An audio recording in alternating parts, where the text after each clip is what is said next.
격동하는 인생을 살아가는 사람들이 있습니다. 삶에는 늘 풍파가 있기 마련이라지만 때로는 그 풍파가 너무 야속하게 다가오기도 합니다. 원하는 것, 계획한 것은 그대로 이루어지지 않고 삶의 방향은 뒤틀립니다. 어느 순간부터는 물살에 휩쓸리듯 혹은 표류하듯 살아갑니다. 그 안에는 사랑도, 격정도, 이별도, 실패도, 자기 혐오도 있기 마련이죠. 영화 마틴 에덴은 1900년대에 활동했던 잭 런던의 자전적인 소설을 각색한 영화입니다. 잭 런던은 미국의 20세기 초반을 장식한 소설가로 늑대의 아들이나 야생의 부름 같은 작품을 쓴 사람이기도 합니다. 얼마 전 해리슨 포드가 출연한 콜 오브 와일드가 개봉하기도 했죠. 실제로 잭 런던의 인생이 반영된 것으로 보이는 마틴 에덴은 영화로 제작되면서 시간과 공간이 변했습니다. 미국에서 이탈리아로 1900년대에서 1950년대로 변했죠. 이는 원작의 이야기가 시간과 공간을 초월할 수 있는 보편적인 주제를 다뤘기 때문이기도 합니다. 1950년대의 이탈리아, 나폴리, 그곳에서 살아가는 마틴 에덴의 삶이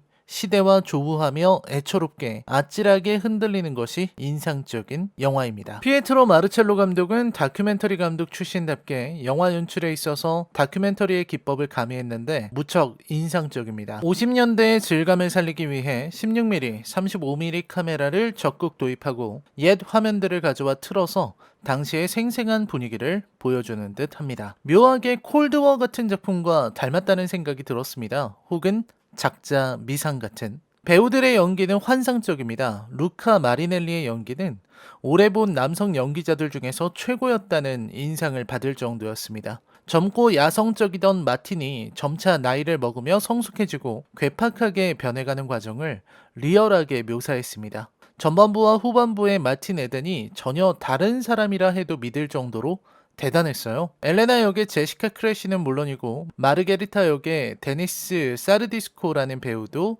인상적입니다. 단번에 시선을 사로잡는 매력이 돋보이는 인물이었죠. 마틴 에덴에는 한 남자의 일생이, 시대의 분위기가, 그리고 사랑이 있습니다.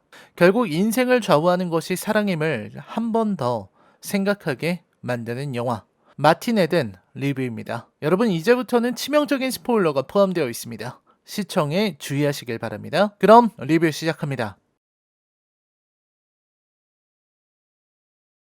영화 마틴 에덴은 나폴리에서 선원 일을 하며 살아가는 한 청년 마틴의 이야기로 시작합니다. 마틴은 제대로 된 교육을 받지 못했지만 잘생긴 외모와 건강한 체형, 그리고 매서운 주먹 실력을 지녔죠. 마틴은 우연히 부두에서 폭행당하는 청년을 구해주게 되고 그 인연으로 청년의 집에 초대받게 됩니다. 그리고 마틴은 새로운 세계를 보게 되죠. 마틴이 목격한 것은 부유층의 삶입니다. 청년의 집이라고 하는 저택은 마틴이 살아가는 집과는 딴판으로 다른 곳입니다. 마틴의 삶은 더럽고 거칠고 작고 벅찬 것이었습니다. 작고 허름한 집에서 생존을 위해 먹고 거친 노동 속에서 살아가며 주위 사람들은 모두 희망이란 없고 무식하기 짝이 없죠. 하지만 청년의 집은 다릅니다. 깨끗하고 밝고 희망이 넘치며 교양 있는 말투로 대화하고 우아하기까지 합니다. 마틴은 그 세계에 매료됩니다. 그리고 마틴의 앞에 뮤즈처럼 나타나는 존재가 바로 엘레나입니다. 동생을 구해준 것을 감사하기 위해 나타난 엘레나는 동시에 마틴에게 눈길을 빼앗기고 마는데 여기에서 두 사람이 마음을 빼앗기는 지점이 전혀 다르다는 것이 인상적입니다. 앞에서 말했듯 마틴은 세계 자체에 매료되었습니다. 그리고 그 매료된 세계의 집합체 같은 존재가 바로 엘레나입니다. 마틴에게 엘레나는 동경과 숭배의 대상이며 동시에 염원과 갈구의 대상입니다. 이는 마틴의 대사로 드러나죠. 당신처럼 생각하고 당신처럼 말하고 싶어요 라는 대사. 이 대사는 마틴이 엘레나처럼 고결하고 우아한 존재가 되고 싶다는 말이기도 하면서 동시에 계급을 뛰어넘고 싶다는 고백으로 들리기도 합니다. 계급. 이 영화에서 가장 중요한 단어 중 하나일 것입니다. 마틴이 바라본 엘레나의 우아함, 엘레나의 집에서 보여주는 전혀 다른 삶의 모습은 계급적 차이에서 비롯된 것입니다. 마틴은 겉으로 보이는 교양과 지성, 아름다움에 매료되지만 그 뒤에는 계급이 도사리고 있습니다. 마틴이 이 집에서 본 회화 작품에 이끌린 것과도 같습니다. 페인트로 칠한 회화 작품은 적당한 거리에서 가장 아름답게 보이죠. 가까이 가면 갈수록 입자가 퍼지고 그림을 알아볼 수 없게 됩니다. 그럼에도 마틴은 기꺼이 계급을 넘어서려는 것입니다. 엘레나는 계급을 뛰어넘는 방법으로 교육을 제시합니다. 마틴은 엘레나에게 자신을 이끌어 달라고 부탁합니다. 엘레나가 자신을 지도하고 가르쳐주면 엘레나처럼 될 수 있을 거라고 말하죠. 즉, 마틴은 엘레나의 세계에 도달하고 엘레나의 수준에 다가가는 것이 가능하다고 믿고 있는 사람입니다. 엘레나를 자신의 삶의 구원자 정도로 인식하고 있으면서도 그 구원자와 같은 세계에서 살아가는 것이 가능할 것이라고 믿는 거죠. 그런 마틴에게 엘레나는 직접 사사하기를 거부, 체계적인 교육의 필요성을 제시합니다. 여기에서 의문이 생겨납니다. 엘레나의 말처럼 교육이야말로 계급을 넘어설 수 있는 유일한 수단일까요? 마틴의 인생은 다릅니다. 엘레나는 가족들이 있을 텐데 도와주지 않겠느냐고 묻습니다. 마틴의 삶을 조금도 이해하지 못하고 있다는 방증이죠. 가난한 자에게, 빈자에게 가족은 서로 도와주는 존재가 아닌 삶을 버텨내기 위해서 가까스로 의지하는 자들입니다. 교육을 위해 시간과 돈을 투자해 줄 정도면 그 사람들은 이미 빈자가 아니죠. 즉, 엘레나가 말하는 교육이란 마틴에게는 잠꼬대 같은 소리라는 겁니다. 2년 정도 초등교육을 다시 받고 학교를 차근차근 나온다? 이미 어른이 된, 그래서 자신의 삶을 책임져야 하는 마틴에게는 불가능한 일입니다. 보통 교육을 계층 이동의 사다리라고 표현하곤 하는데 이 영화는 그런 말을 비웃고 있는 거죠. 정말로 교육이 사회 구조적인 계급의 문제를 해결할 수 있느냐고 따져 묻고 있는 듯 합니다. 결국 마틴은 독학을 하는 수밖에 없습니다. 문법을 배우고 일하는 틈틈이 공부를 진행하죠. 그리고 마틴은 마침내 엘레나의 세계로 돌입할 방법을, 엘레나처럼 말하고 엘레나처럼 생각하기 위해 필요한 방법을 생각해냅니다. 바로 작가가 되는 것이죠. 마틴은 계급 상승의 방법으로 작가를 선택했습니다. 작가가 됨으로써 사랑하는 엘레나와 결혼할 수도 있다고 생각했습니다. 잡지에 연재하는 작가가 되는 것은 명예를 얻는 것이고 언어, 글을 다루는 작가는 곧 힘을 지닌 존재입니다. 세상을 바꾸고 움직이는 데에 역할을 할 수도 있습니다. 그것을 위해 마틴은 죽을 힘을 다해 글을 써내려갑니다. 무수히 많은 도전 끝에 마침내 처음으로 잡지로부터 연재해달라는 답신을 받았을 때 마틴은 환희의 순간을 만끽하게 됩니다. 환희, 행복이 무엇인지 딱 꼬집어서 말할 수는 없고 정의하는 것도 제각기 다르겠지만 기쁨의 순간은 생각보다 쉽게 포착할 수 있습니다. 애타게 원하는 것을 얻는 순간, 그 순간 인간은 기쁨을 느끼죠. 마틴이 가장 기쁨을 드러내는 장면 역시 감기에 걸려 이불 속에서 답신을 확인하던 그 순간, 그리고 처음으로 엘레나와 키스하던 순간이죠. 바로 이 사건을 기점으로 마틴의 인생을 구분할 수 있습니다. 작가가 되기 전의 마틴과 되고 난 후의 마틴, 세밀하게는 넷으로 구분해야 합니다. 엘레나를 만나기 전에 마틴, 엘레나를 만난 후 작가가 되기 전에 마틴, 작가가 된 후 러스 브리샌든과 함께 다니며 프로파간다에 이용되는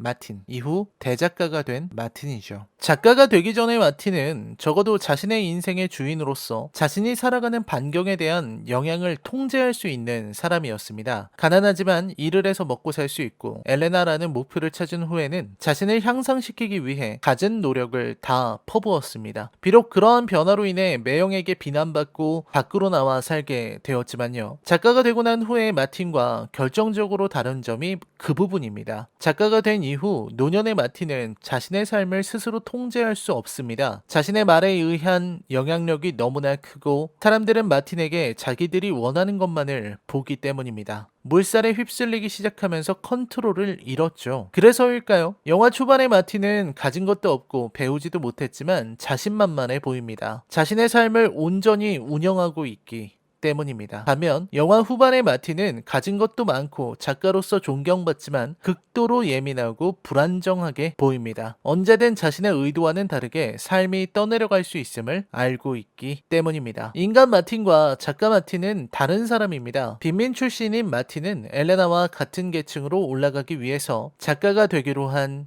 인물이기도 하며 본질적으로는 건강하고 긍정적인 젊은이입니다. 유능하고 머리도 좋고 목표를 위해 매진할 줄 아는 사람입니다. 반면 작가 마틴은 다릅니다. 그는 자신의 출신을 이용해서 얼마든지 사회주의자, 프롤레타리아트 계급의 문제를 말할 수 있는 존재가 됩니다. 그러면서 동시에 그는 개인주의로 사회주의를 비판할 수 있는 사람이죠. 그렇다면 작가가 된 마틴은 본인이 원하는 것처럼 계급의 벽을 넘어서 엘레나의 곁에 설 수 있게 된 걸까요? 우선 표면적으로는 그렇습니다. 마틴은 이름을 알린 작가이고 이제는 안정적인 수입도 있기 때문에 엘레나와의 경제적인 격차는 많이 줄었다고 할 수 있습니다. 하지만 마틴을 괴롭히는 것은 다른 문제죠. 바로 출신의 문제입니다. 엘레나의 가족들이 처음부터 마틴을 미워했던 것은 아닙니다. 물론 엘레나의 어머니는 늘 마틴을 탐탁지 않게 생각했지만 처음에는 그래도 고마워했죠. 엘레나 역시 마틴을 좋아했고요. 하지만 마틴이 그들의 위치까지 성장하자 그들은 마틴에게 반감을, 미움을, 혐오를 드러내기 시작합니다. 즉 빈민이었던 마틴이 막상 자수성가에 성공해서 그 견고한 계급의 벽을 뚫고 부르주아의 곁에 서자 상위계층의 사람들은 오히려 마틴의 출신을 언급하며 깔아뭉개기 시작한 겁니다. 마틴 같은 사람이 자신의 곁에 서는 것을 불편하게 생각하는 그 이중성이 적나라하게 드러나는 지점이죠. 마틴이 엘레나의 집에서 판사라는 남자와 논쟁을 벌이는 장면이 좋은 예입니다. 이야기는 파업 때문에 식료품이 귀해졌다는 것으로 시작하죠. 판사는 기다렸다는 듯 마틴을 공격합니다. 신문에서 봤다고 말이죠. 이에 엘레나의 아버지는 철부지들의 병이라며